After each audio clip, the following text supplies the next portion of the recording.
Eh bien, bonjour à tous. J'ai le plaisir de vous retrouver aujourd'hui pour une nouvelle table du forum de Canstock à la Sofcote. Aujourd'hui, on va parler d'un sujet d'actualité plutôt écologique sur l'administration, le libéral, le public ou le privé, encore que on va voir qu'il peut y avoir des impacts. Il s'agira surtout de discuter de la décarbonation dans les blocs opératoires. J'ai le plaisir d'introduire ce sujet avec des experts, avec des chirurgiens, orthopédistes convaincus, impliqués. C'est un sujet, on le sait, important évidemment dans l'actualité de notre pratique, même si en réalité c'est finalement peu au programme de notre activité de tous les jours, tant du côté des administrations que du côté des médecins. On voit bien qu'il y a beaucoup d'initiatives individuelles, il n'y a pas beaucoup d'initiatives collectives très organisées, mais on va refaire le point là-dessus. Alors, juste quelques grands éléments. C'est sûr que les établissements de santé sont extrêmement consommateurs d'énergie. Presque les 2/3 des 46 millions de tonnes équivalent de CO2 émis par le secteur de la santé par an concernent les achats. Ça représente une dépense de 25 milliards d'euros, donc c'est démesuré. C'est 8% du total national d'émissions de CO2. Donc en santé, on ne peut pas dire qu'on n'est pas concerné, même si on n'a pas l'impression d'être nécessairement concerné tous les jours.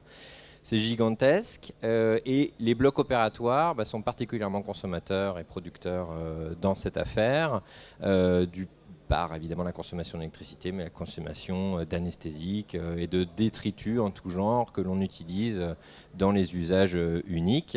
Donc comment est-ce qu'on peut améliorer tout ça? C'est l'enjeu de cette table ronde pour laquelle j'ai le plaisir de recevoir professeur Panier, chef de service à l'hôpital Necker, le docteur Sharon Abishara, chef de clinique orthopédie et membre du CJO, le docteur Valérie Dumaine, chirurgien orthopédique à Cochin, et puis membre de la commission de développement durable du CNP. Donc toutes les trois, vous avez de grandes volontés, vous allez nous le partager. Mais évidemment, parfois sans doute des complications dans la mise en œuvre pratique au quotidien. Et puis avec nous, nous avons aussi le professeur Patrick Pessot, chirurgien digestif, qui s'illustre dans cette activité d'économie durable et de gestion de la décarbonation des blocs opératoires, notamment par l'ensemble des activités menées au CHU de Strasbourg depuis 2017. Donc nous reverrons ensemble ce qui a déjà été fait avec l'ensemble de votre activité. Donc on va commencer par vous, Sharon. Vous êtes parmi les plus jeunes, vous êtes au CJO, vous êtes convaincue, vous êtes consciente que c'est un vrai sujet, qu'il y a des choses à changer, mais peut-être de votre point de vue, au sein d'un service, débutant l'activité, sachant qu'on a aussi à apprendre l'exercice, on ne sait peut-être pas par quel bout prendre ces choses-là. Alors, est-ce que peut-être vous pouvez nous donner votre retour d'expérience? Alors, c'est facile à l'échelle individuelle de faire des choses et je pense que, comme on le voit dans les communications de congrès, le plus simple finalement pour nous, quand on est entre guillemets seul dans la structure, c'est les déchets. Donc ça, moi je le fais et finalement je me suis rendu compte que les gens qui travaillaient avec moi le font. Au cours de mon année de docteur junior / assistant à Versailles.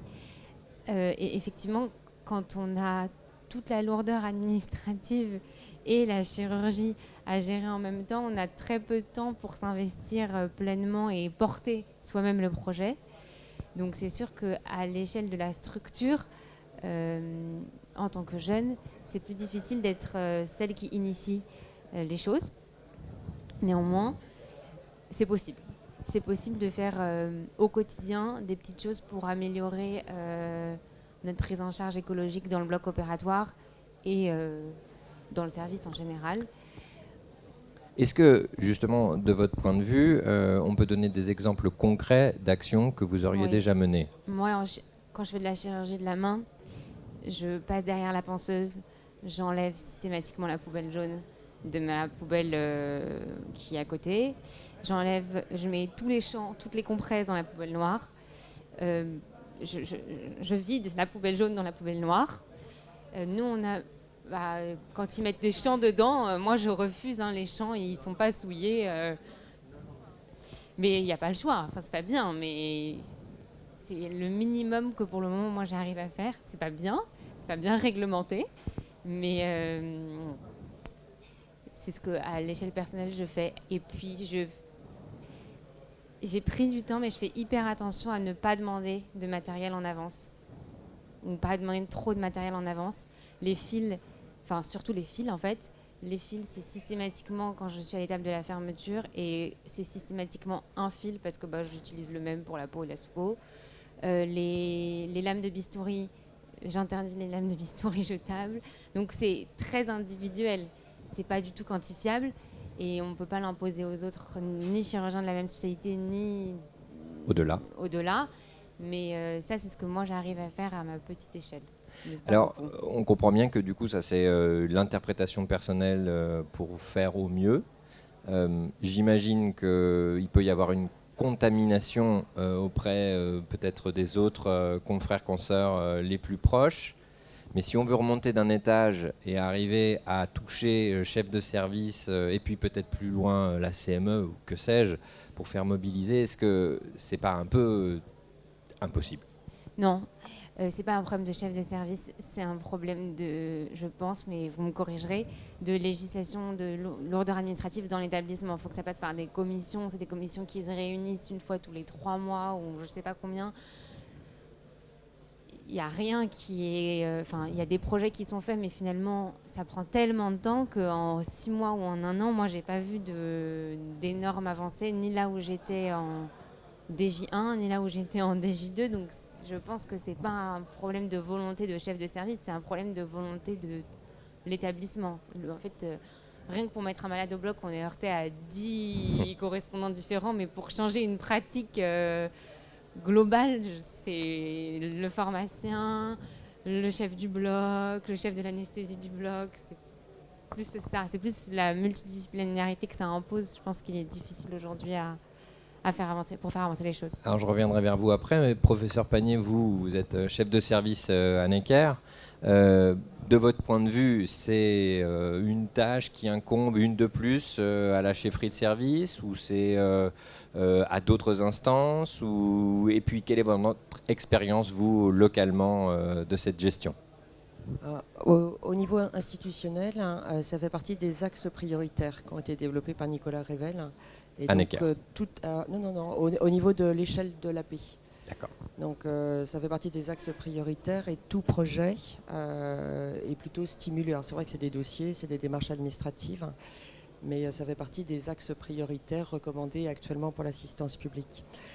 Après, sur les démarches qu'on peut avoir au bloc opératoire, alors, il n'y a pas, à ma connaissance, de directive et c'est des choses qui sont locales essentiellement.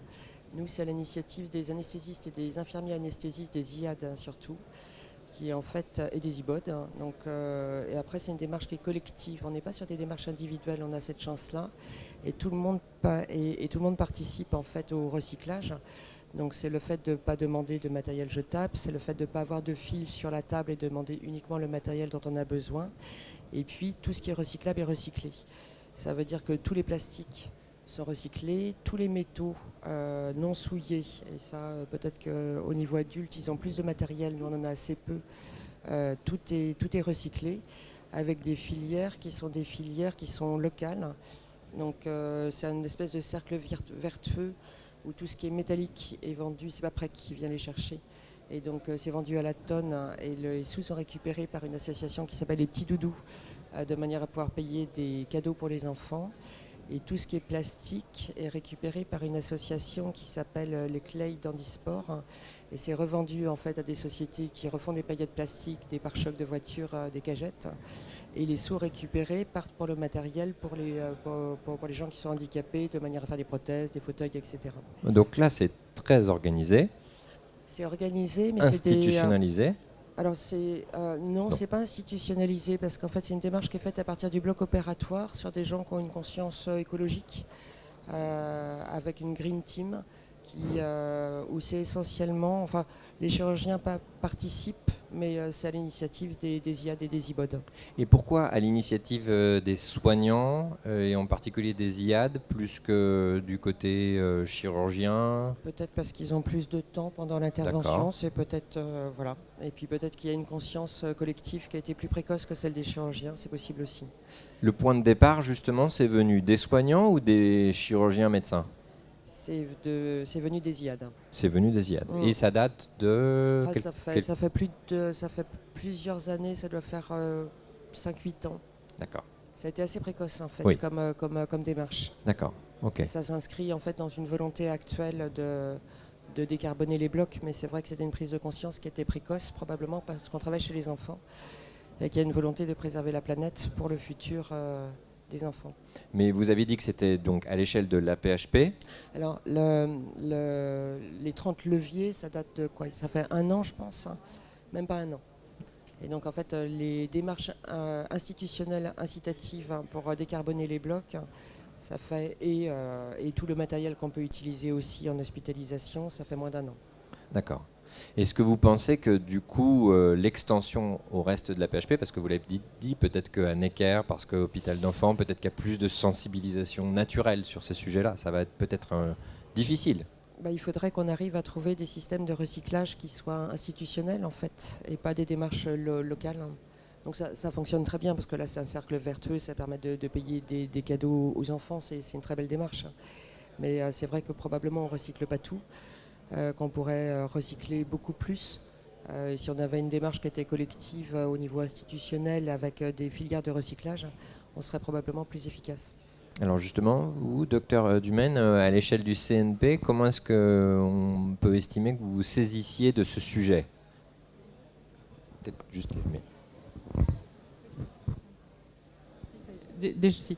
Déjà, je voudrais insister sur une première difficulté là, qui est criante, c'est qu'on appartient à la même institution, l'assistance publique, on est chirurgien orthopédiste Stéphanie et moi.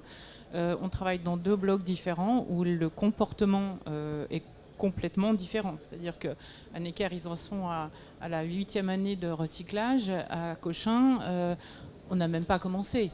Et pourtant, ça fait 2 ans que je demande au personnel de s'y mettre, de recycler. Je leur explique les bénéfices, etc.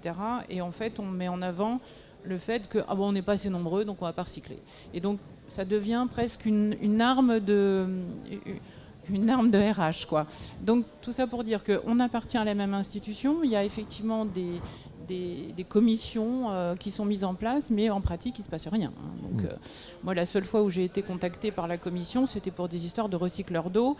Et finalement, on est les seuls à ne pas utiliser ces recycleurs d'eau sous des prétextes plus ou moins fallacieux. Donc bon, voilà. Ça, c'est la première chose pour vous dire que les intentions sont parfois là, mais que la mise en application est très difficile. Au niveau du CNP, en fait, nous, on est parti de rien du tout. Il n'y avait aucune prise de conscience il y a à peine 2 ans du fait qu'il y avait un problème écologique lié à la chirurgie en général et à la spécialité orthopédique en particulier avec cette problématique des métaux. On a créé la société un petit peu, la commission un peu, on va dire, corps défendant de mes petits camarades qui se sont dit mais ça sert à rien ce truc, jusqu'à ce qu'ils se rendent compte que finalement il y avait des gens comme Patrick Pesseau qui existaient. Et donc du coup on s'est dit c'est bien la commission. Après moi j'avais envie d'insister sur effectivement la problématique liée aux métaux, parce qu'on est des gros consommateurs de métal, avec en particulier un métal qui est le titane, qui actuellement peut poser un problème géopolitique, puisque l'essentiel du titane vient de nos voisins russes, passe par la Chine, arrive ensuite aux États-Unis pour être fabriqué, arrive ensuite en France. Enfin, moi, je ne fais pas la chaîne. Et donc, moi, j'avais calculé très simplement que si on récupérait tout le matériel d'ostéosynthèse qu'on a implanté en titane, on pouvait récupérer à peu près 10 tonnes de titane par an, c'est-à-dire faire un lingot de titane. On ne fait pas des lingots de titane comme des lingots d'or, on fait des lingots de titane qui font au moins 7 tonnes.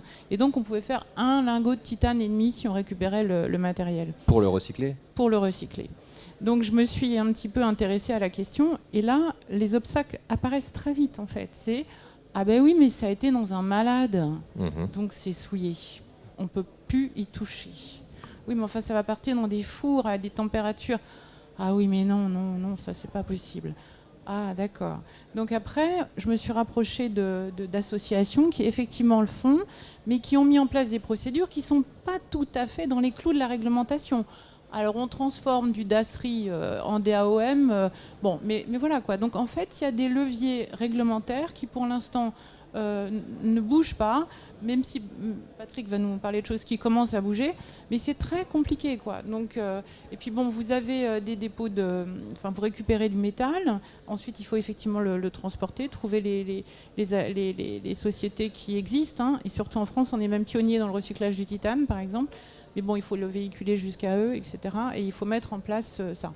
Donc l'année dernière, on avait organisé une table ronde sur justement la problématique des déchets, des métaux et du titane en particulier, qui avait eu un grand succès. Et là, on va essayer, après un an de travail un peu difficile, bon, on leur dit, bah, écoutez, voilà, vous avez du titane, il y a des assos qui font ça très bien. On va commencer par déjà, mettez-vous à recycler, enfin à récupérer votre titane, à être vigilant. Il y a des assos qui s'en occupent, adressez-le pour l'instant aux associations qui peuvent nous aider, vous aider.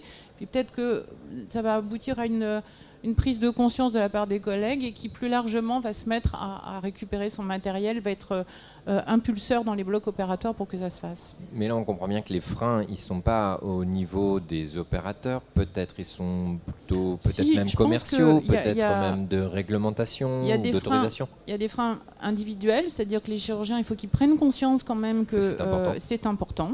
Et je crois que la démarche est en train de se faire. On est en train de prendre conscience qu'on est pollueur, voilà.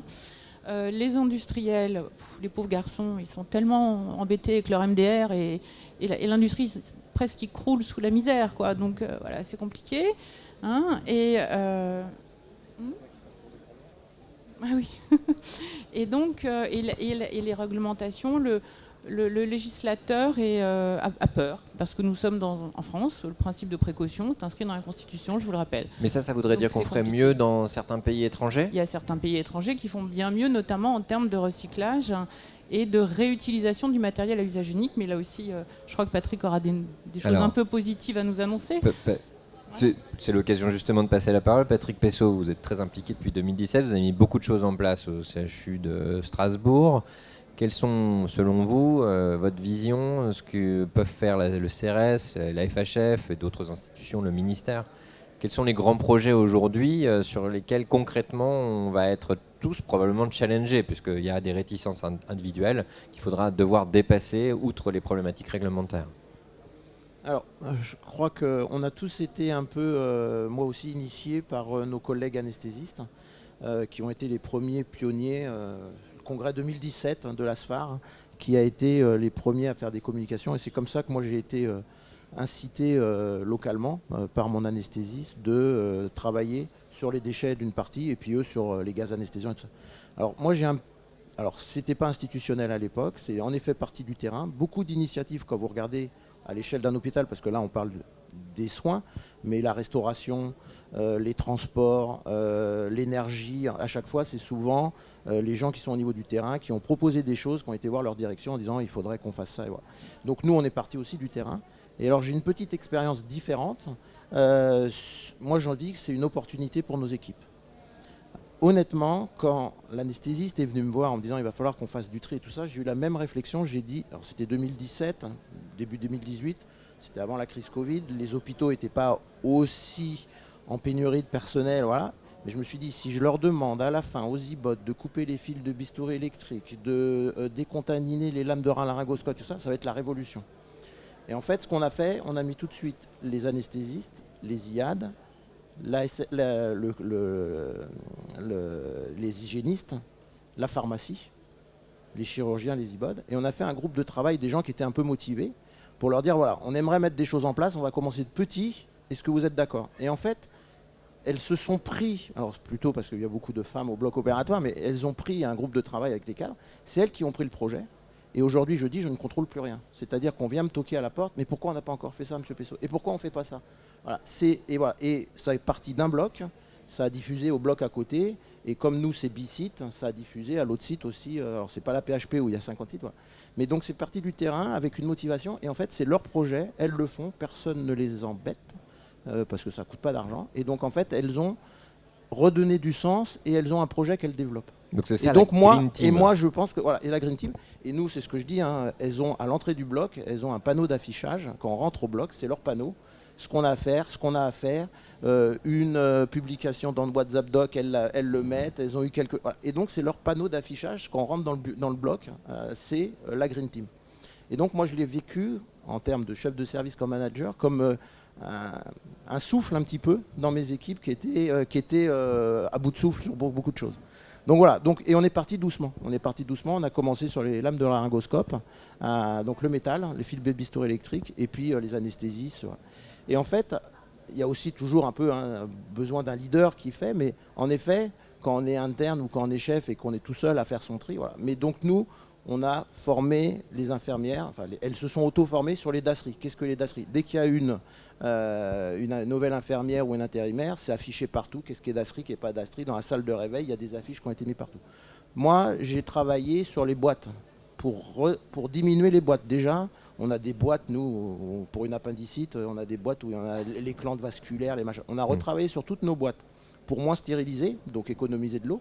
Et les filles, pour pas soulever des trucs de 30 kilos. Voilà. Donc ça n'a pas que un impact écologique, ça, hein, c'est pratique aussi ouais, pour mais les équipes. alors, quand on parle justement développement durable, on n'est pas juste sur les prismes du déchet, il faut penser socialement équitable, et donc en fait on travaille sur la QVT, on travaille, voilà, c'est un tout, ces trois piliers, c'est économique, parce que du coup on fait des économies, on revend des métaux, on a un cercle vertueux économique, écologique pour la planète, et aussi social, parce qu'on se rend compte qu'il y a des retombées, et quand on travaille aussi avec des associations où on redonne et on un circuit, voilà. Donc c'est vraiment les trois piliers, et quand on a cette vision-là, les gens s'engagent aussi beaucoup plus. Et donc en fait, en effet, voilà, les boîtes moins lourdes à soulever et tout ça, c'est bien. On a travaillé sur les stocks. Donc une gestionnaire des stocks qui, parce que sinon c'est comme à Carrefour, vous mettez devant et les périmés sont derrière. Donc qui gère les stocks, qui fait des commandes à flux réguliers pour pas qu'on ait ces pics et que vous retrouviez en urgence à commander des trucs, ça vous vient dans un gros carton où il y a voilà. Donc on a pour réguler les flux. Pour le gaspillage, 20% à peu près de vos déchets du bloc opératoire, c'est du gaspillage. Des fils qui n'ont pas été utilisés, voilà. Donc pareil, travailler avec les infirmières pour dire vous ouvrez ça, ça, ça pour telle chirurgie, le reste est sous sachet. Il faut juste expliquer au chirurgien que ça va mettre 3 secondes plutôt que voilà, et puis ça se passe bien. Donc voilà, donc on a travaillé comme ça et on a décliné beaucoup de choses, et du coup l'institution entre-temps, parce qu'il y a eu la restauration qui a fait des choses sur cuire le riz sans eau, donc c'est des tonnes d'eau qui ne suivent plus, voilà. Sur les transporteurs. Et donc c'est devenu une évidence au niveau de l'institution qui en a fait en effet un axe stratégique aussi, avec un comité de pilotage, avec des objectifs, et voilà. Mais c'est monter du terrain, voilà. Et donc ça, je pense que faut le prendre comme ça, comme une opportunité pour nos équipes. Alors il y a plein de freins. Il y a des freins institutionnels où il faut quand même les convaincre.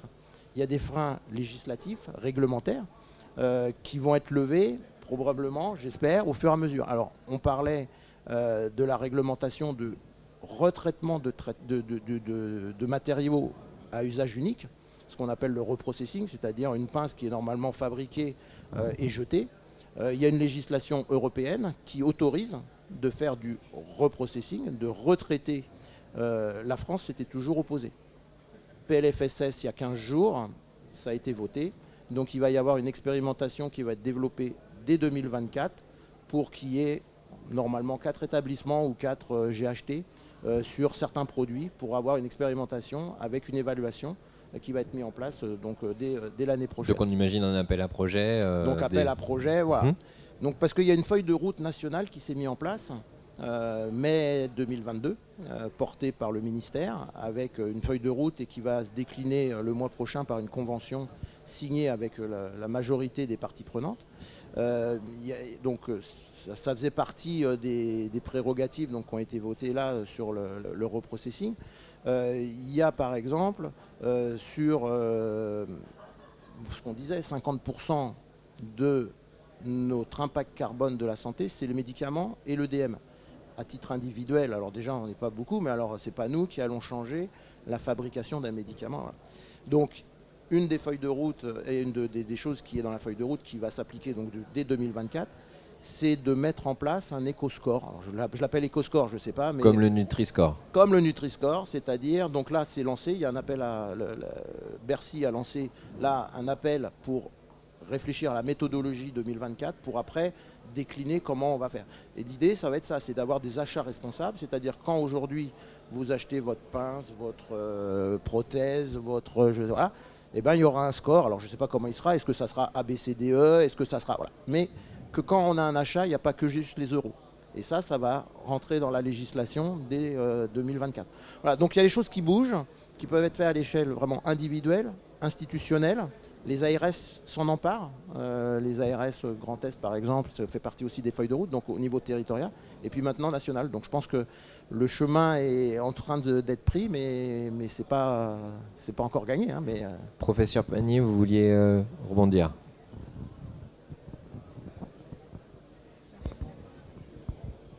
Merci. Non, ce que je voulais dire, c'est que les médecins, les chirurgiens ont un rôle à jouer dans le choix à la fois des implants, à la fois des pansements sur lesquels on peut avoir un impact. Hein, parce que c'est vrai que sur les pansements qu'on utilise quand même énormément, sur des prix identiques, il y a des produits qui sont français, avec obligatoirement une empreinte carbone qui est moins importante que des produits américains. Et c'est vrai qu'on essaie dans la mesure du possible de privilégier ce qui est français. Avec des empreintes carbone du coup qui sont moins importantes. Et on a un rôle à jouer à ce niveau-là sur des produits qui sont identiques, avec des prix qui sont identiques aussi. Hein. Ça veut dire qu'au moment des achats, menés j'imagine par la pharmacie, vous avez cette discussion-là, elle s'établit à ce niveau-là, ou c'est vous qui actuellement souhaiteriez que ce soit évoqué dans le cadre de cette discussion-là, mais est-ce que ça l'est déjà ? Alors, on a la chance en pédiatrie d'être très proche de nos pharmaciens et d'avoir un impact. En fait, ils nous écoutent.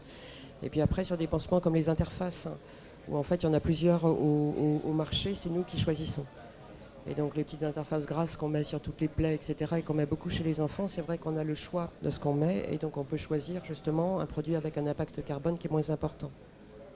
Alors, du coup, je comprends que ça nécessite quand même donc, une sensibilité personnelle, au travers de sa profession après, mais ça nécessite peut-être aussi quand même un bagage d'apprentissage, parce que outre les bonnes rencontres qu'on peut faire et du coup être acculturé à tel sujet, je ne suis pas sûr que tous nous maîtrisons le langage, les codes, le vocabulaire, les réglementations. Et alors je m'adresse à la plus jeune d'entre nous, mais ce n'est pas quelque chose qui, au cours de la formation, à un moment donné, a été enseigné. Je ne sais pas si ça doit l'être d'une manière ou d'une autre, parce qu'on a beaucoup de choses à apprendre aussi. Hein, mais pour vous, comment cela est venu, l'idée de dire que c'était important et de savoir faire la part des choses ? Alors, moi j'ai eu beaucoup de chance, c'est que c'est les industriels et mon patron de l'époque qui m'ont proposé de faire ma thèse dessus, donc c'est comme ça que je me suis sensibilisée. Mais c'est vrai que ma génération et celle au-dessus de moi, on n'a eu aucun cours sur la santé environnementale, mais ça change. Ça change parce que à Lyon, c'est obligatoire en faculté de médecine et je pense qu'au niveau national, ça va commencer à se réglementer aussi. Les projets sont en train de se faire, donc je ne suis pas sûre que les programmes pour les étudiants soit clair, mais ça va être dès la 2e ou 3e année de médecine, donc ils vont être sensibilisés très tôt. Et ça va leur permettre d'avancer beaucoup plus vite que nous et peut-être d'avoir moins de travail à faire que ce que vous êtes en train de faire pour le mettre en place.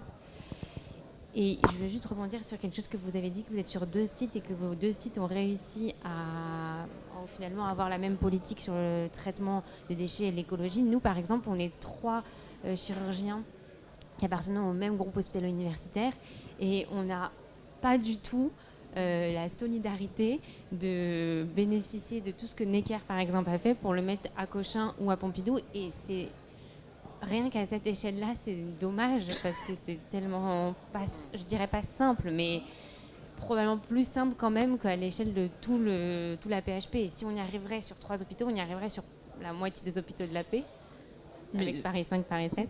Je vais encore être pire que ça, Sharon, c'est-à-dire que Cochin est un hôpital pavillonnaire, donc avec des blocs dans des différents pavillons. Et dans certains blocs, vous avez des sachets transparents pour trier, voilà. Et dans d'autres blocs, vous n'avez pas les sachets transparents. Et la politique du meilleur tri des DASRI et des DAOM, ça avait été mis en place dans le bloc de thoracique qui est sur le même site que le bloc d'orthopédie. On est juste séparés par une salle de réveil. hein. Et comme en fait les personnels ne sont pas communs et ne circulent pas, donc d'un côté on faisait et de l'autre côté on ne faisait pas. Et toute la difficulté aussi de mettre en place ces mesures d'éco-responsabilité, c'est qu'il peut y avoir des dérives. C'est-à-dire que maintenant, nous, on n'a plus de sac jaune. Depuis un certain temps, là, il n'y a plus de sac jaune. Donc on met les bouts de tête, les bouts d'os, tout ça dans le sac noir. Normalement, ça ne devrait pas y aller quand même. Et voilà, c'est ça, l'importance de l'éducation, de l'enseignement, de redire, etc. Et tout ça, et faire des affiches, tout ça prend du temps. On l'a bien vu, c'est pas nos encadrants, enfin en tout cas nous dans notre expérience, c'est pas les encadrants, c'est la base quoi. Hein, c'est les infirmiers, c'est les infirmières, c'est les aides-soignants. Et c'est bien dommage qu'il n'y ait pas ce relais quoi, qui se fasse pour diffuser les choses. Quoi. Alors, on touche probablement avec cette évolution dans nos pratiques un sujet global qui existe dans tout notre exercice, c'est celui de la standardisation des procédures. On n'est pas connu pour être des militaires, marcher droit et faire tous la même chose au même moment. Donc ça ne m'étonne pas que dans le caractère de la course vers l'éco-responsabilité, on se retrouve avec cette même problématique que l'on connaît déjà par ailleurs. Nos politiques d'achat aussi sont très variables, d'un bloc à l'autre, d'une unité à l'autre. Notre politique managériale d'un bloc à l'autre, d'un service à l'autre, ça ne m'étonne pas. On comprend quand même qu'il y a quand même un besoin d'acculturation initiale pour éviter quand même qu'il y ait de potentiels ayatollahs qui se draperaient pour être plus écolo qu'écolo et par finir par nous faire des choses qui n'en ont pas de sens non plus. Peut-être un commentaire sur ce point. Oui, non, tout à fait. Il y a tellement de choses à faire déjà réglementairement, j'allais dire, de rester dans la loi. Il y a tellement à faire qu'il n'y a pas besoin de forcer des choses qui sont pas réglementaires.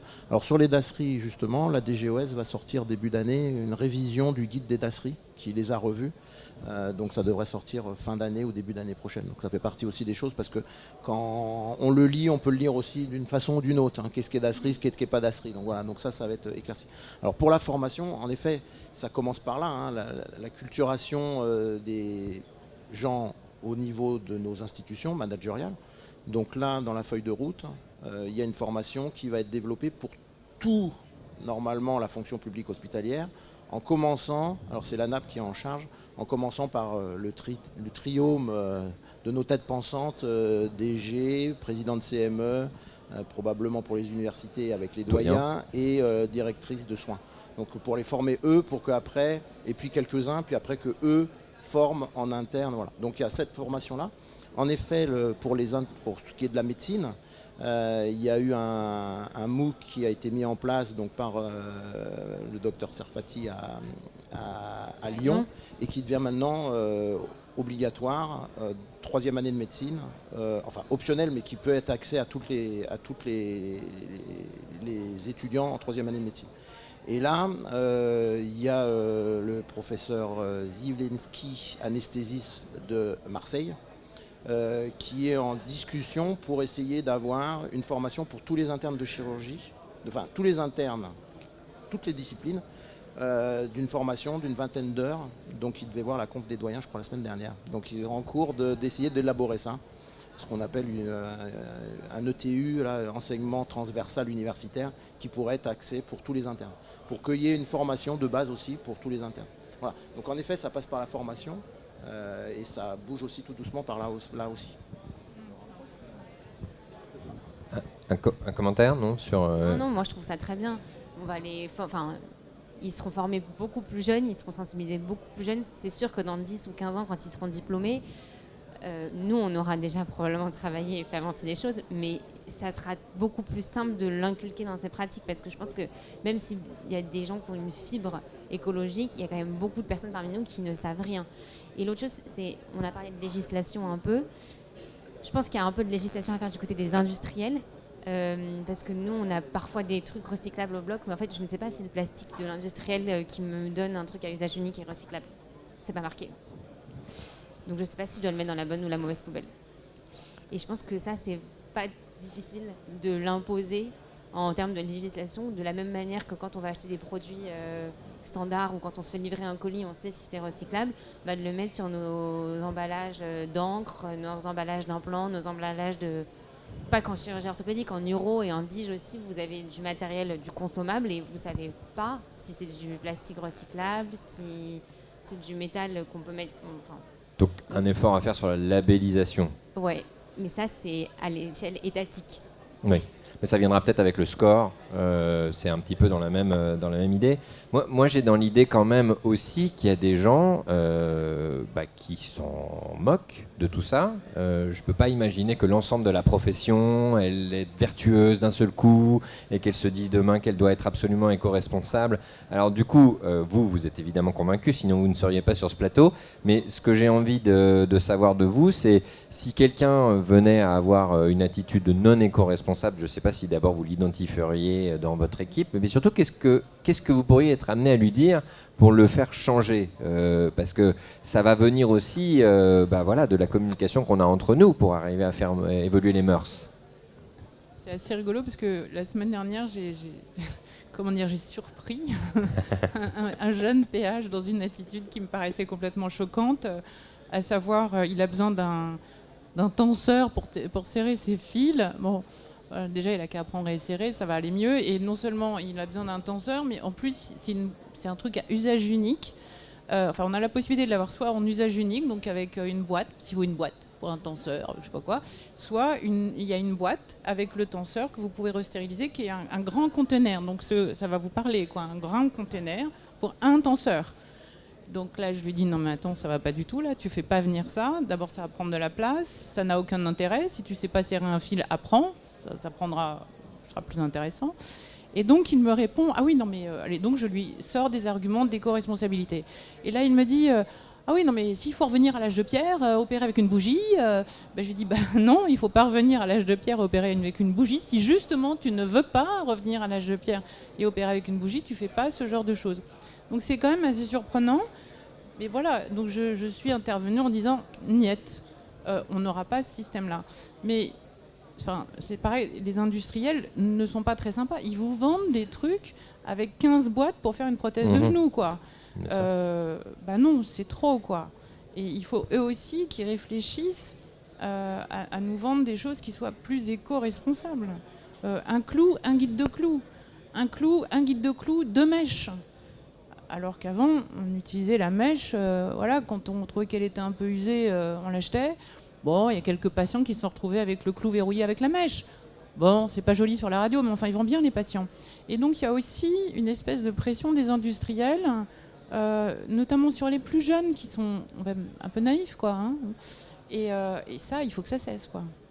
Professeur Panier, vous, qu'est-ce que vous diriez à quelqu'un pour le convaincre de votre équipe ou d'une autre équipe? C'est encore plus difficile. Je ne sais pas si c'est parce qu'on est en milieu pédiatrique, mais globalement, la plupart des gens sont à peu près éco-responsables. Hein, et c'est vrai que comme les IBOD et les IAD, tout le monde est formaté pour récupérer. Que le chirurgien soit d'accord ou pas d'accord, tout est récupéré en fait. Donc le chirurgien, c'est dans le choix de son matériel, c'est dans les fils qu'il demande.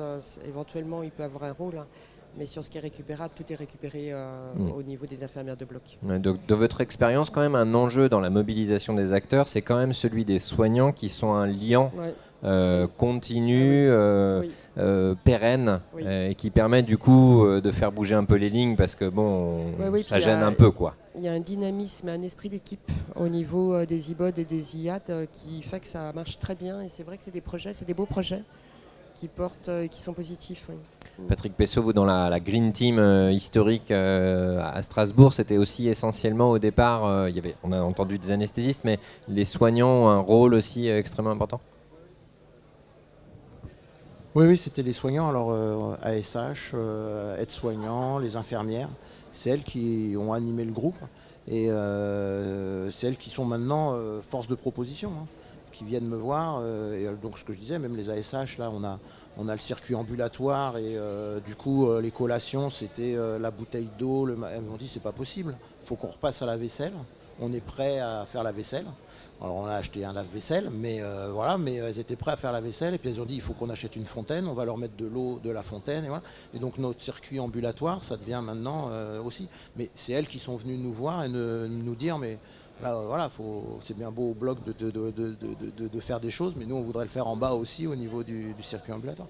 Voilà, donc c'est vrai que c'est les équipes qui sont moteurs. Après, le meilleur argument, en effet, si on veut pas revenir à l'âge de pierre, c'est-à-dire que si on veut maintenir ce système qui est en plus français, basé sur la solidarité, si on veut le maintenir à ce niveau-là, il y a un moment, il va falloir, et c'est pas que économiquement, c'est que écologiquement, il faut qu'on en fasse quelque chose, quoi. Et donc ça passe par tout ce qu'on a dit, ça passe aussi par l'atténuation, c'est une chose, mais il va falloir qu'on s'adapte, c'est-à-dire qu'il faut aussi qu'on réfléchisse. Moi, c'est par là que j'étais rentré un peu avant les anesthésistes. Comment j'adapte mon parcours de soins pour faire des diagnostics en une journée plutôt que de faire venir 3 fois le malade. Donc comment je réorganise mes parcours de soins, comment je travaille sur de la pertinence et quels sont les critères de qualité de mes soins. La prévention, ça c'est un autre champ et c'est pas nous, ça c'est aussi voilà, le ministère et voilà, mais de faire de la France un vrai garant de la promotion de la santé. On est dans nos écoles de faculté de médecine, on nous apprend à soigner, à faire du curatif. On ne nous apprend pas à faire du préventif. Donc il y a aussi une autre culture à avoir. Parce que tous les déchets que l'on fait, c'est de se dire est-ce qu'ils sont vraiment obligés d'être faits. Voilà, est-ce qu'il n'y avait pas une autre... voilà. Donc il y a aussi tout ça à côté qu'il faut qu'on réfléchisse au-delà de juste nos préoccupations qui sont normalement, en effet, aujourd'hui chirurgicales au bloc. Mais Ouais, voilà. on comprend bien en fait que c'est revisiter le métier un peu par un autre prisme qui du coup a beaucoup d'impact parce que réduire les allers-retours des patients, ça a aussi un avantage pour le patient lui-même, hein, en termes de mobilité, en termes d'économie aussi de coûts de transport, etc. Alors pour conclure cette table, juste à l'inverse, pour tous les établissements et tous les professionnels de santé qui peut-être n'auraient pas eu la chance encore d'avoir une action visible dans leur établissement, quel est pour vous le conseil que vous pourriez leur donner pour mettre la première marche, pour faire la première marche, pour lancer ou se lancer eux-mêmes, je ne sais pas, dans la constitution de cette Green Team, dans la sensibilisation d'un acteur. S'il n'y avait rien, qu'est-ce que vous conseilleriez à quelqu'un qui vous dit moi j'aimerais bien le mettre en place chez moi et je crois que rien n'existe encore chez moi. Alors, d'abord. Pas facile de commencer à répondre. S'il n'y avait rien et qu'il fallait faire un projet, je pense qu'il faudrait prendre chaque personne de postes différents dans le bloc pour se réunir ensemble, déjà faire juste une communauté de personnes et mettre un cahier des charges en commençant par ce qui est le plus simple. Et je pense que ce qu'il y a de plus simple et qui est transversal et transdisciplinaire, c'est la prise en charge des déchets. Après, il faut aller voir les copains de l'hôpital d'à côté ou les copains de l'université et discuter avec eux. Ok, donc on en reste au départ, la constitution d'une communauté de soignants, quel que soit pluriprofessionnel, sans doute pluricatégoriel. De votre expérience. Ça serait quand même intéressant de faire un état des lieux de ce qui existe, parce qu'il y a plein de choses en fait. C'est des démarches qui sont dans chaque hôpital, hein, avec des filières qui sont différentes. Donc ça serait intéressant de faire un état des lieux pour savoir quelles sont les filières qui sont utilisées. Parce que c'est, au sein de son établissement ou dans son territoire, peut-être. Oui, même. Voilà. Oui, à l'échelle de l'Île-de-France, parce qu'en fait, il y a la paix, il n'y a pas que la paix, et ça serait intéressant de savoir ce qui se fait et de pouvoir utiliser des filières qui existent déjà. D'accord. C'est moins d'obstacles. Hein. D'accord. Donc une analyse, un audit au départ, en fait, pour savoir d'où on part. L'état des lieux, le CNP, la commission l'a fait. Tu te rappelles, on avait présenté les résultats. Au niveau national, il y a une vraie volonté. C'est-à-dire que les orthopédistes ont envie de s'engager. Ils ne savent pas comment. Donc ça, c'est à nous de... Voilà. Et donc, pour un petit peu promouvoir ce qu'on essaye de faire aujourd'hui, c'est, vous ne savez pas par quoi commencer. Commencez par le titane. Non, okay. Mais nous avons beaucoup de déchets de titane. Et qui peuvent être d'emblée retraités, notamment je pense aux tiges de rachis qui sont coupées, des choses comme ça, les implants qui ne sont pas posés, les industriels qui ont plein de défauts, pardon. Ils ont plein de défauts, c'est vrai, ils ont aussi des qualités. C'était pas le jeu. Voilà, ils ont aussi des qualités, et notamment ils produisent beaucoup de déchets de production. Tout ça, ça peut être recyclé. Alors, dernier conseil. Non, alors je pense que ça a été dit, mais en effet, c'est la team, créer la team. et de ne pas repartir d'une feuille blanche. Parce que, alors, déjà, l'état des lieux, en effet, des fois, dans son institution, on n'est pas au courant de ce qui se passe juste à côté dans l'institution. Donc, l'état des lieux, et pas partir d'une feuille blanche, c'est-à-dire faire venir, en effet, le copain, ou pas le copain, mais celui qui a fait, qui a justement, et qui viennent vous faire faire rêver en disant c'est pas très compliqué, on y arrive. Donc voilà, et créer cette communauté. Et Donc, pour commencer, et c'est là où après on crante. pour conclure, quand on n'a rien mais qu'on a envie de faire, on constitue une communauté, on évalue ce qui est déjà fait peut-être dans son établissement, dans le territoire et peut-être nationalement, on évalue les volontés locales de qui a envie de s'engager aussi, et puis on va peut-être inviter un établissement qui a déjà fait beaucoup à venir échanger avec cette communauté. Comme ça, du coup, on crée un schisme qui permettra d'aller un peu plus loin et dès la première année, d'avoir de bons résultats. Merci beaucoup, c'est un sujet passionnant. Je pense qu'on en discutera beaucoup avec beaucoup de résultats dans les années à venir. Merci à tous. Merci beaucoup. Merci.